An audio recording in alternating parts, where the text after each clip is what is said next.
The third part of the Wano Country Arc unfolds with a series of dramatic events that shape the destiny of our beloved characters. From Sanji's revelation about Orochi's knowledge to Zoro's intense battle with Kamazo, the narrative takes a riveting turn. As alliances are strained and secrets exposed, the unfolding tragedy in the Flower Capital sets the stage for a rebellion against Orochi's oppressive rule. The story kicks off in Ebisu Town, where Sanji, Usopp, Frankie, and Law find themselves caught in a web of complications. Komurasaki's death and Zoro's pursuit of a thief lead to unexpected revelations. Sanji's raid suit power inadvertently exposes him, adding a layer of danger to their mission. Orochi's sinister plan to lure Law out by capturing his crewmates intensifies the already complex situation. Zoro, on the other hand, emerges a hero in Ringo, clashing swords with Gyukimaru in pursuit of his stolen sword, Shusui. The arrival of Kamazo the Manslayer and the revelation of his true identity as Orochi's assassin set the stage for a fierce battle. On the other hand, Komurasaki is alive.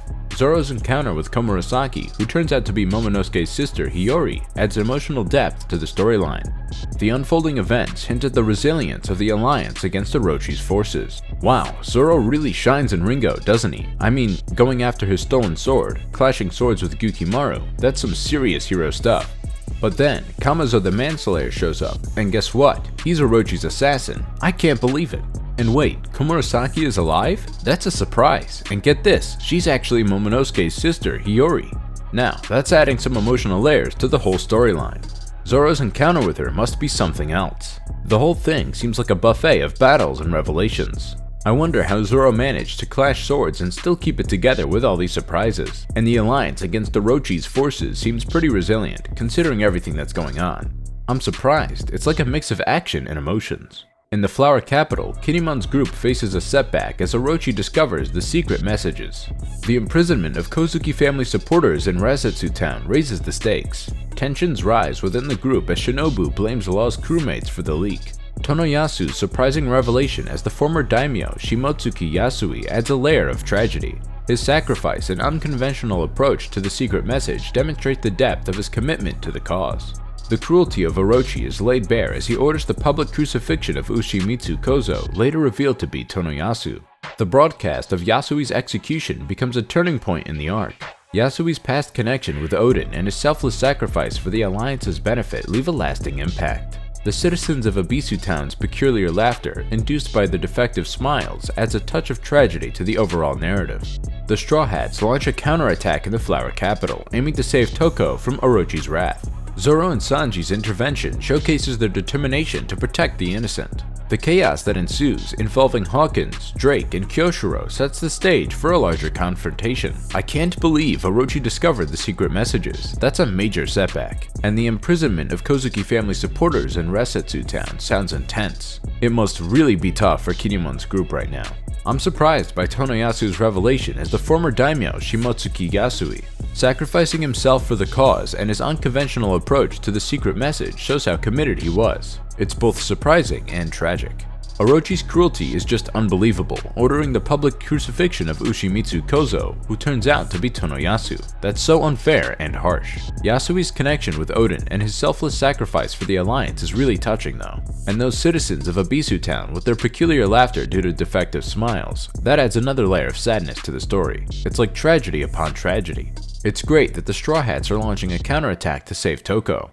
Zoro and Sanji showing their determination to protect the innocent is awesome. The chaos with Hawkins, Drake, and Kyoshiro sounds like it's building up to a big confrontation. I wonder how that will all play out. Overall, the story seems full of surprises, heartbreaks, and determination. I'm hooked and curious to see what happens next. The storyline takes an unexpected turn with Big Mom's arrival at the prisoner mine in Udon. The clash between Big Mom and Queen, along with the liberation of Kid and Killer, adds a dynamic element to the unfolding events. Luffy's confrontation with Big Mom and the subsequent revelation of his haki abilities raise the stakes. The Alliance's unexpected victory in Udon marks a significant turning point in the rebellion against Kaido. The prisoners in Udon, initially subdued by the Beast Pirates, witnessed a change of heart as Luffy inspires them to rebel against their oppressors. The introduction of Excite bullets and the threat of the mummy virus adds a sense of urgency. Luffy's strategic thinking, combined with the Alliance's resilience, results in the liberation of Udon. Kid and Killer's departure sets the stage for future developments. The clash between Big Mom and Kaido on Onigashima becomes the focal point of the arc. The escalating conflict between the Yonko Titans adds a sense of impending chaos. The All-Stars' internal squabbles and Queen's attempts to handle the situation further highlight the fragility of the Beast Pirates. Whoa, that story took me for a wild ride. I mean, Big Mom showing up at the prisoner mine? Totally unexpected. The clash between her and Queen, plus the whole Kid and Killer getting liberated thing, that's like a dose of excitement. And then there's Luffy, stepping up against Big Mom? That's bold. And finding out he's got those hockey abilities, that's a game changer. It really cranks up the tension, you know? The Alliance pulling off a surprise win in Udon is like, whoa, didn't see that coming. I gotta say, the prisoners revolting against the Beast Pirates is pretty inspiring. Luffy's got that charisma, huh? And excite bullets and a mummy virus? But hey, with Luffy's smarts and Alliance's grit, they pull off the big Udon liberation.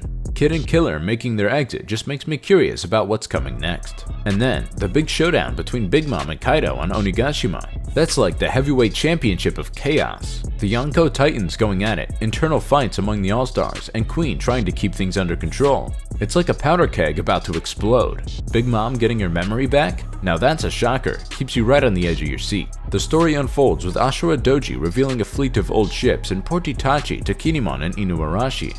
These ships, though in disrepair, become a ray of hope for the Alliance, providing a means to reach Onigashima. This discovery is complemented by the revelation of blueprints to Kaido's mansion, further enhancing the strategic advantage of the Straw Hat Alliance. In parallel, Orochi's rage over the Straw Hat's escape is countered by the intelligence and wit of the Alliance. Sanji and Shinobu observe the Resetsu town prison, where Yasui's sacrifice continues to cast doubt on Orochi's rule. Law, having offered himself in exchange for his crewmates, interrogates Hawkins, uncovering critical information about Appu's allegiance to Kaido and the perilous situation with Kid and Killer. The narrative shifts to Zoro's journey in the forest, where he faces the Oniwabanshu ninja and reunites with Hiyori and Kawamatsu. The revelation of Kawamatsu's efforts to collect weapons and his connection with Onimaru adds depth to the unfolding events. Zoro's decision to part with Shusui, a sword of great significance, and embrace Enma sets the stage for his growth as a swordsman. The Alliance's struggles are highlighted as they face challenges in recruiting and arming their forces. The altered secret message from Yasui leads to a new meeting point at Tokage Port in Udon, adding an element of secrecy to their plans. As the Alliance's numbers fall short and the daunting scale of Kaido and Orochi's forces becomes apparent, the tension builds. The Alliance's preparations intensify as Luffy trains to enhance his haki, and the ships are repaired under Frankie's supervision. The gathering of the Straw Hats and the 9 Red Scabbards becomes a crucial moment for strategy discussion. The revelation of Yasui's altered message and the identification of the new meeting point showcases the intricacies of planning amidst a backdrop of uncertainty. Amidst these preparations, a shocking announcement echoes across Wano: the alliance between Kaido and Big Mom. The two Yonko, who were once part of the notorious Rocks Pirates, join forces to conquer the world. This unexpected alliance raises the stakes and adds a layer of complexity to the impending conflict. The alliance's shock is mirrored by the reactions of characters throughout Wano. Kaido and Big Mom, the big shots who used to roll with the notorious Rocks Pirates, just teamed up. I mean, talk about a plot twist, right? It's like a heavyweight tag team joining forces to take over the world. I didn't see that coming at all. I'm honestly surprised by this alliance. I mean, these two were like arch enemies, and now they're buddies trying to conquer everything together. How did that even happen? It's like a total game changer, adding a whole new level of complexity to the whole situation in Wano. But is it fair though? I can't help but wonder. It seems like the good guys in Wano are in for a real challenge now that these two heavyweights are teaming up. The shockwaves of this alliance are probably hitting everyone in Wano, just like it's hitting us fans. An interlude provides a glimpse into the aftermath of the Leveille, revealing significant events in the abolition of the Seven Warlord system. The repercussions of this decision unfold as marine fleets target the former warlords, setting the stage for dramatic confrontations. The involvement of CP0 in Wano adds another layer of intrigue to the unfolding events. The narrative then delves into the history of the Rocks Pirates, a formidable crew that included Kaido, Big Mom, and Whitebeard. As the world reacts to this revelation, the focus returns to Wano, where Orochi receives intelligence about the Alliance's plans.